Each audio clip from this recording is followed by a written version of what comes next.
Merci, Monsieur le Président. Ma question s'adresse au ministre de l'Agriculture et de l'Alimentation. Monsieur le ministre, aujourd'hui, des milliers d'agriculteurs manifestent leur colère et leur désarroi partout en France. Au nom du groupe Modem Apparenté, je voudrais tout d'abord leur témoigner tout notre soutien et leur exprimer toute la reconnaissance que leur doit notre pays.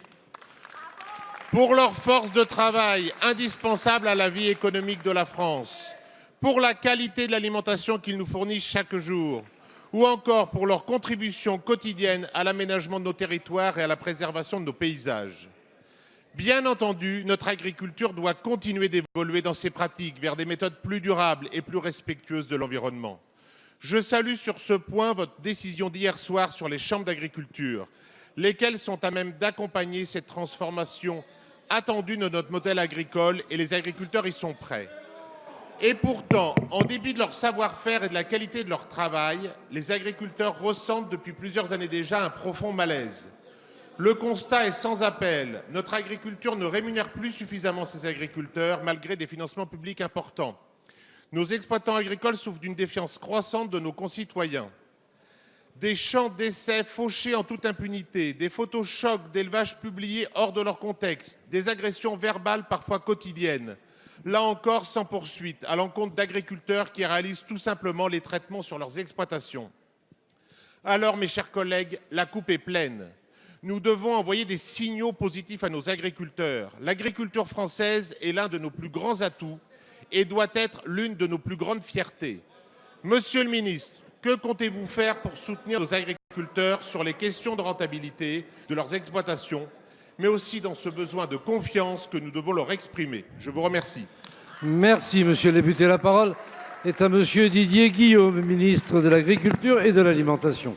Merci, Monsieur le Président, Mesdames et Messieurs les députés. Monsieur le député, je voudrais m'associer au soutien que vous venez d'apporter au monde agricole, aux agriculteurs, aux agricultrices qui aujourd'hui manifestent, mais qui ont besoin du soutien de la nation entière et qui n'ont pas besoin de politique politicienne à 6 mois des élections municipales. Ce qui compte, c'est tout simplement l'action que nous voulons mener vis-à-vis d'eux. Et c'est la raison pour laquelle, à plusieurs reprises, je me suis exprimé. C'est la raison pour laquelle Mme Belloubet, garde des Sceaux, a signé une instruction à tous les procureurs de la République. Ce ne sont pas des mots, ce sont des actes. C'est la raison pour laquelle j'ai signé un courrier à M. Castaner. Ce ne sont pas des mots, ce sont des actes, afin tout simplement que les actes qui sont faits à l'encontre des agriculteurs ne restent pas impunis. Il est inacceptable lorsqu'on rentre dans un élevage, il est inacceptable lorsqu'on rentre dans une propriété privée, le travail des agriculteurs et leurs propriétés doivent être sauvegardés. Deuxièmement, il n'est plus supportable que des citoyens aillent dans un champ, fassent descendre un agriculteur de son tracteur en le traitant d'empoisonneur ou de pollueur. L'agriculture française, pour la 3e année consécutive, a été désignée l'agriculture la plus durable du monde. L'alimentation française est la plus saine, la plus durable, la plus sûre du monde. Et c'est la raison pour laquelle nous devons être fiers.